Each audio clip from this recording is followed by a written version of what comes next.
एक लंबे समय पहले एक गांव में सृजन, ललिता नामक पति पत्नी रहते थे। सृजन उसी गांव में बड़े गैस सिलेंडर बेचता था।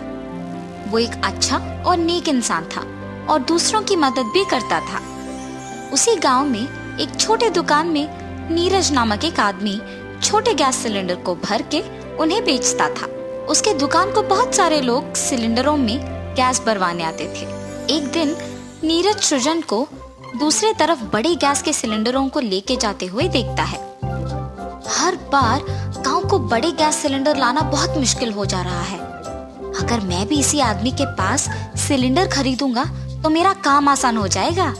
ये फैसला करके उस तरफ जाते हुए सृजन को बुलाता है।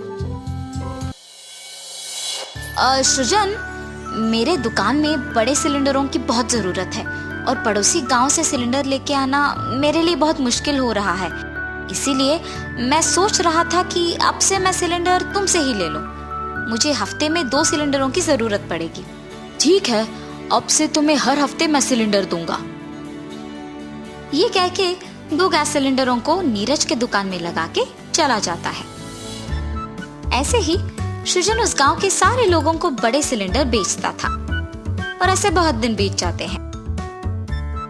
एक दिन सृजन हमेशा की तरह नीरज की दुकान में गैस सिलेंडर देकर पैसे लेके जाता है। लगता है मैंने सृजन से बहुत सारे सिलेंडर खरीद लिए हैं और बाकी बहुत लोग भी ऐसे ही उससे बहुत सारे सिलेंडर खरीद रहे होंगे, ऐसे सोचते रहता है। सिर्फ वो इस गांव में सभी को सिलेंडर बेचता है, मतलब उसके घर पे बहुत सारे सिलेंडर होंगे और अगर उनमें से कुछ ले भी गए तो उसे कोई शक नहीं होगा। हाँ, ये अच्छा सोच है। आज रात मैं उसके घर जाके 2 सिलेंडर को उठा के अपने घर ले जाऊंगा। और उस रात वो उसके सोच के मुताबिक ही सृजन के घर से 2 सिलेंडर को चोरी करता है।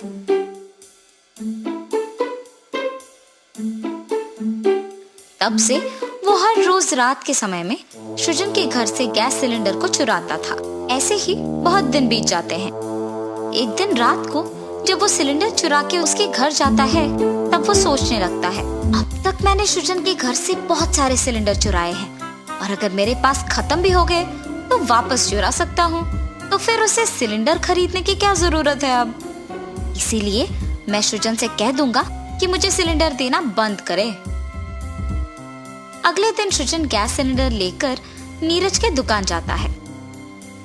और सृजन, आजकल बहुत कम लोग सिलेंडर खरीदने आ रहे हैं और गैस भरवाने के बाद भी वो लोग लौट के नहीं आ रहे हैं, इसीलिए अब से गैस सिलेंडर देना बंद कर दो। ठीक है नीरज, इसका दुकान तो हमेशा लोगों से भीड़ित रहता है। अब भी यहाँ बहुत सारे लोग हैं और ये कह रहा है कि लोग वापस नहीं आ रहे और सिलेंडर बंद करने के लिए भी कह दिया इसने। वैसे इस बात से मेरा क्या लेना देना। ये सोचकर वहां से चले जाता है और ऐसे बहुत दिन बीत जाते हैं।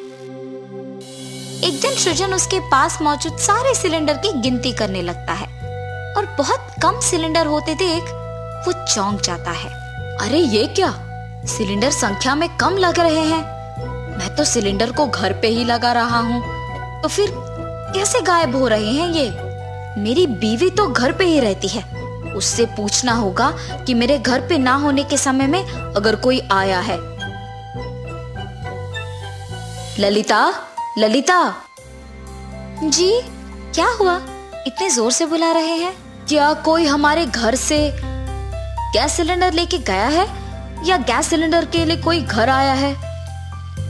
नहीं तो, कोई भी गैस सिलेंडर के लिए हमारे घर तो नहीं आया है और कोई उन्हें लेके भी नहीं गया है। आप भला ऐसे क्यों पूछ रहे हैं? कुछ नहीं, हमारे घर में गैस सिलेंडर की संख्या बहुत कम हो गई है, इसीलिए। सुबह तो हमारे घर कोई नहीं आता है क्योंकि मैं रहती हूँ। शायद कोई रात के समय में हमारे सोने के बाद आकर उन्हें चुरा रहा होगा। ये सुनने के बाद वो उसकी पत्नी के बातों के बारे में ही सोचते रहता है। ऐसे कुछ दिन बीत जाने के बाद भी उसे समझ में नहीं आता है कि सिलेंडर कैसे गायब हुए हैं।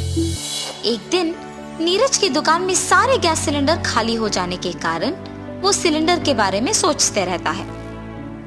मेरे पास के सारे सिलेंडर खत्म हो गए हैं। मुझे आज रात को सृजन के घर से कुछ उठाने पड़ेंगे। ये फैसला करके वो उस रात को सबके सो जाने के बाद सृजन के घर सिलेंडर को चोरी करने जाता है। नीरज जब इधर उधर देखते हुए सिलेंडरों को लेके जा रहा था तो वो फिसल जाता है और सिलेंडर नीचे गिर जाते हैं। उनके गिरने की आवाज सुनकर सृजन और ललिता दोनों उठ जाते हैं। सुनिए, सिलेंडर की गिरने की आवाज आई है, चलो जाकर देखते हैं। और वो दोनों देखने जाते हैं। रुको, कौन हो तुम? सिलेंडर चुरा क्यों रहे हो? ऐसी बात करते हुए उस आदमी के पास जाता है। वहाँ नीरज को देख वो दंग रह जाता है। नीरज, तो तुम गैस सिलेंडर को चुरा रहे हो? रुको, मैं अभी सभी को बुला के तुम्हारा सच्चाई बताऊंगा। अगर इसने सबको बुलाया तो मेरा नाम खराब हो जाएगा और सभी मुझे चोर के नाम से ही याद रखेंगे। अगर इस सबको होने से रोकना होगा तो मुझे इससे माफी मांगना होगा। सृजन, मुझे माफ कर दो, आइंदा ऐसे कभी नहीं होगा। अगर तुमने अब सबको बुलाया तो मेरा नाम बिगड़ जाएगा और सभी मुझे चोर ही समझेंगे। कृपया मेरी बात सुनो, ऐसे मत करो। ये कह के वो दुखी होता है। उसको ऐसे दुखी देख सृजन उसे माफ करता है। उस दिन जब तुमने बोला कि तुम्हें सिलेंडर नहीं चाहिए तो मुझे उसी दिन तुम पे शक आया, लेकिन मैंने कभी ये नहीं सोचा कि तुम ऐसे करोगे। तुम मुझसे माफी मांग रहे हो, इसीलिए मैं तुम्हें माफ कर रहा हूँ, लेकिन एक शर्त पे। तुमने अब तक जितने भी सिलेंडर चुराए हैं उनके पैसे मुझे देना पड़ेगा। ठीक है, मैं तुम्हारे पैसे दे दूंगा। नीरज को उसकी गलती का एहसास होता है और वो तब से बड़े सिलेंडरों को खरीद के ईमानदारी से छोटे गैस सिलेंडर को भरते हुए और उन्हें बेचते हुए खुशी से रहता है। मेरे लापरवाही के कारण ही वो घर आके उन सिलेंडरों को चुरा पाया है। मुझे अब से चौकन्ना रहना होगा। अब तो उसने पकड़ जाने के कारण पैसे दे दिए, वरना क्या होता? मुझे ध्यान से काम करना होगा। ये सोचकर तब से वो उसका काम बहुत ध्यान से करता है और सिलेंडरों को बेच के आए हुए पैसों से खुशी खुशी जीता है।